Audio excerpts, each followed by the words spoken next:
नमस्कार। आमर cooking channel अमरंता घर के मुझे आपण मन के बहुत बहुत स्वागत करू छे। आज मुझे आपण मन के लगी नहीं के आसी छे बहुत ही स्वादिष्ट छेना गजार रेसिपी। तो आपण माने भी इजी प्रोसेस रे केनता घरे ही छेना गजा बने की एंजॉय करि पारबे। तो आपण माने वीडियो के बिना स्किप करी की प्रथम रु शेष तक देखुन एंजॉय करूँ। आउ ई प्रोसेस रे आपण माने थरे छेना गजार रेसिपी बने की टेस्ट करबे। जदि आज ये रेसिपी आपण मन को टिके भी पसंद होचे ताहले लाइक शेयर कमेंट तो निहाती करबे। तो एबे चालून डेरी नहीं करिके आज रे स्वादिष्ट नरम और जूसी छेना गजार रेसिपी स्टार्ट करमा। तो इने गोटे मुई बड़ साइज रो प्लेट नहीं जाइछे जेंता कि छेनाटा ऐड करि सारला परे प्लेट रे आपण माने छेना के बहुत भल से मिसई पारबे।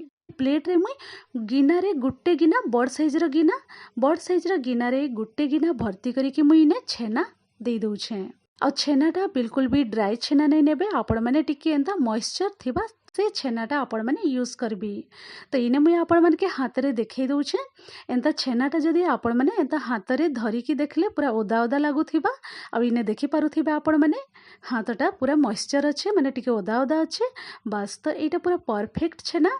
और जदि आपण मानकर छेना टिके ड्राई लागुछे ताहले आपण माने गोटे चामच नॉर्मल मिल्क भी यूज करि पारबे। तो छेनाटा प्लेट रे ऐड करि सारला परे एबे आमे छेना के टिके चिकन करि दमा। तो चिकन करबा लागे इने मुई हातर पापुली रो एंड रे चिकन करि दउछे। देखि पारुथिबे आपण माने वीडियो रे। तो पापुली सहायता रे भी आपण माने आराम रे चिकन करि पारबे। तो एंता ई प्रोसेस रे आपण माने छेना के टिके पूरा प्लेन करिकी चिकन करि देबे। तो एंता जदि आपण माने छेना के बहुत भल से चिकन करिकी मिसई देबे ना तो जेते बेले आपण माने छेना गजार शेप देबे पूरा इजीली आराम रे शेपटा दे होउथिबा। तो आपण माने बिल्कुल भी स्किप नहीं करबे ई प्रोसेसटा। तो इने वीडियो रे आपण माने देखिकी जानि पारुथिबे 8 रो 10 मिनिट पाखा पाखी हे जाइछे। आ पापुली रो एंता एंड रे मुई बहुत भल से चकटिकी पूरा नरम करि देइछे। आ छेनाटा पूरा पूरी नरम हो जाइछि। आ पूरा पूरी देखि पारुथिबे आपण माने पूरा सॉफ्ट छेना रेडी हो जाइछि। तो एबे इने मुई बाकी जिनिस सब ऐड करि दउछे। तो फर्स्ट इने मुई छोट चामच रे गोटे चामच मैदा दे दउछे। आ सेई सेम चामच रे गोटे चामच इने सुजी दे दउछे। आ मने रखबे छोट दाना सुजी मुई यूज करूछे। छोट दाना वाला सुजी आपण माने भी यूज करबे। मैदा और सुजी दे सारला परे इने 2 पिंच पाखा पाखी बेकिंग पाउडर में दे दउछे। अब बेकिंग पाउडर बिल्कुल भी बेसी यूज नहीं करबे। गोटे रो 2 पिंच ही आपण माने यूज करबे। तो ये तीनटा जिनिस दे सारला परे आउ थरे आमे भल से मिसई देमा। हाथर पापुली सहायता रे बहुत भल से मुई आउ थरे मिसई दउछे 5 रो 6 मिनिट पाखा पाखी। तीने देखि पारुथिबे आउ थरे भल से मुई ई सब जिनिस दे सारला परे मिसई देइछे। तो एबे मुई दे दउछे इने इलायची गुंड करिकी टिके दे दउछे। वासना लगी बहुत ही बढ़िया टेस्ट आएबा। तो गुजराती के टिके एंता गुंड करिकी आपण माने भी यूज करबे बहुत ही बढ़िया लगबा खाइला बेले। एबे आमे आउ थरे हल्का हाथ रे टिके मिसई दमा। तो छेना रे सब जिनिस मिसई दे सारला परे छेनाटा बहुत ही भल से मिसी जाइछे। तो एबे मुई काना करबी कवर करिकी सेट हेबार लगे मुई 10 मिनिट पाखा पाखी साइड करिकी रखी देबी। तार भीतरे मुई इने रेडी करि दउछे छेना गजार तार सिराटा। तो एबे मुई गैस सेट के पले आसीछे। आ कढ़ाई मुई रखी देइथिली गरम हेबार लगी। तो फ्लेम के मुई रखी देइछे लो टू मीडियम मझी रे। आ एबे मुई कढ़ाई रे ऐड करि दउछे 3 चामच पाखा पाखी चीनी। तो चीनीटा दे सारला परे कढ़ाई रे एबे मुई फ्लेम के रखी दउछे मीडियम फ्लेम रे। तो एबे हमें चीनी के कैरामलाइज करि दमा जेंता कि छेना गजारे बहुत ही सुंदर कलरटा आसबा। तो आपण माने भी ई प्रोसेसटा निहाती भाबरे फॉलो करबे बिल्कुल भी स्किप नहीं करबे। तो इने देखि पारुथिबे 3 रो 4 मिनिट पाखा पाखी हे जाइछे और चीनीटा धीरे धीरे मेल्ट हेकी तार कलरटा चेंज हो जाउछे। तो इने पाखा पाखी 5 ରୁ 6 मिनिट पाखा पाखी लागी गला आ पूरा पूरी कलर चेंज हो जाइछे देखि पारुथिबे आपण माने। तो एबे मुई इने फ्लेम के टिके ऑफ करि देइछे। फ्लेम ऑफ करि दे सारला परे एबे इने मुई गुट्टे गिना पाखा पाखी फर्स्ट मुई पानीटा ऐड करि दउछे। आ केयरफुली आपण माने ई पॉइंट रे पानीटा यूज करबी। तो गुट्टे गिना फास्ट मुई पानीटा दे देइछे। एबे मुई फ्लेम ऑन करि दउछे। फ्लेम ऑन करि दे सारला परे इने मुई मीडियम फ्लेम रे रखी देइछे। आउ इने पाखा पाखी मुई 3 ରୁ 4 गिना पाखा पाखी मुई पानीटा यूज करूछे। तो 3 ରୁ 4 गिना पाखा पाखी आपण माने पानी यूज करबे। आपण माने केनसी भी घरे थिबा कप गिना गिलास आपण माने सेट करि देबे। तो टोटाल इने मुई पाखापाखि 4 गिना नहीं जाइछे बड़ गिनारे पाएन पाएन दे सारला परे इने भलसे मुई मिसेई दउछे आ बहुत ही सुंदर कलरटा पले आसीछि। तो एबे इने भलसे मुई मिसेई देइछे मिसेई दे सारला परे इने मुई फ्लेम के रखी देइछे मीडियम फ्लेम रे। तो इने टिके फुटी आसीछे पाएन एबे मुई ई पॉइंट रे दे दउछे चीनी जेन गिनारे मुई पाएन यूज करिथिले बा से गिनारे मुई गुटे गिना चीनी आ अधा गिना मुई इने चीनीटा ऐड करि दउछे।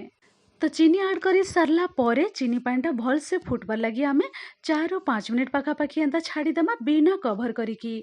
आ बिल्कुल भी आपण मैंने गुटे तार कि 2 तार वाला चीनी सिरा रेडी नहीं करबे एंता ही आपण मैंने खाली टिके फुटबार लगी भल से छाड़ीदेबे।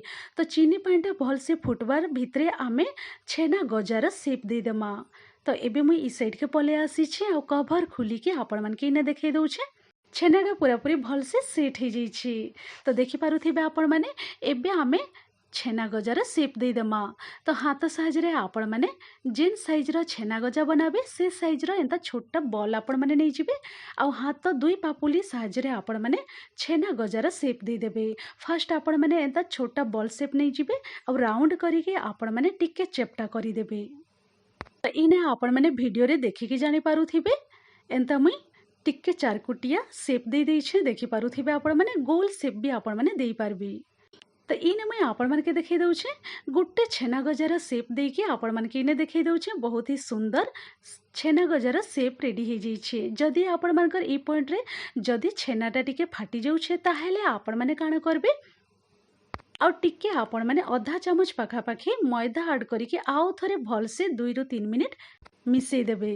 मिसेई दे सारला परे आपण माने एंता छेना गजार सेप दे पारबे। तो इने मुई आपण मानके देखै दउछे सबो छेना गजार सेपटा मुई दे देइछे। तो इने आपण मानके देखै दउछे आधा छेना गजार सेप मुई देके रेडी करि देइछे। तो चलुन सेम प्रोसेस रे आमे सबो छेना गजार सेपटा दे देमा। तो सबो छेना गजार सेपटा मुई देकी रेडी करिके साइड करिके रखि देइछे आ एबे मुई गैस साइड के पले आसीछे। तो इने मुई आपण मानके देखै दउछे 5-6 मिनिट पाखापाखि हो जाइछे आ चीनी पानीटा पूरा भल से फुटिकी रेडी हो जाइछे। तो एबे आमे काना करमा केयरफुली आमे एंता चीनी पानीटा जेन फुटुछे बस एई पॉइंट रे आमे केयरफुली गुटे गुटे छेना गजाटा डिप करिदेमा पानी रे। तो केयरफुली आमे गुटे गुटे छेना गजार सेप जेन रेडी करिके रखिथलु से छेना गजा सब आमे चीनी पानी रे ड्रॉप करिदेमा। तो इने देखि पारुथिबे आपण माने एंता टिके फुटुथिबा चीनी पानी रे आपण माने केयरफुली ड्रॉप करिदेबे सब छेना गजा गुटे गुटे करिके मुई सब छेना गजा सब चीनी पानी रे ड्रॉप करि देइछे। तो सबो छेना गजा सब मुई चीनी पानी रे ड्रॉप करि देइछे। सब देई सारला परे एबे आमे मीडियम फ्लेम रे रखिदेमा फ्लेम के आउ कभर करिके आमे 15 मिनिट पाखापाखि एंता छाड़ीदेमा। आ बिल्कुल भी आपण माने सांगे सांगे स्पून टच नहीं करबे। तो 15 मिनिट पाखापाखि हो जाइछे कभर खोलिकी ने मुई आपण मानके देखै दउछे। तो पूरा हल्का रे कलर हो जाइछे छेना गजा रे देखि पारुथिबे आपण माने बहुत ही सुंदर देखा जाउछे। तो आपण माने भी एंता 15 मिनिट पाखापाखि फर्स्ट कभर करिके आपण माने टिके सिझबार लगे छाड़ी देबे। तो एबे आमे काना करमा हल्का रे टिके टिके आमे उल्टा करि देमा। तो चामच साहाय्य रे एंता उल्टा पुल्टा करि देबे। तो केयरफुली आपण माने छेना गजा सब एंता उल्टै देबे। उल्टै दे सारला परे एबे आमे आउ थरे कभर करिके आउ 15-20 मिनिट पाखापाखि लो टू मीडियम मझिरे रखिकी फ्लेम के आमे सिझबार लगे छाड़ी देमा। तो कभर खुलिकी ने देखै दउछे आ 15 मिनिट पाखापाखि हो जाइछे आउ टिके कलरटा चेंज हो जाइछे देखि पारुथिबे आपण माने। तो ए मिठा के छेना गजाटा टिके टाइम लगबा किंतु पूरा परफेक्ट रेडी हेबा छेना गजा।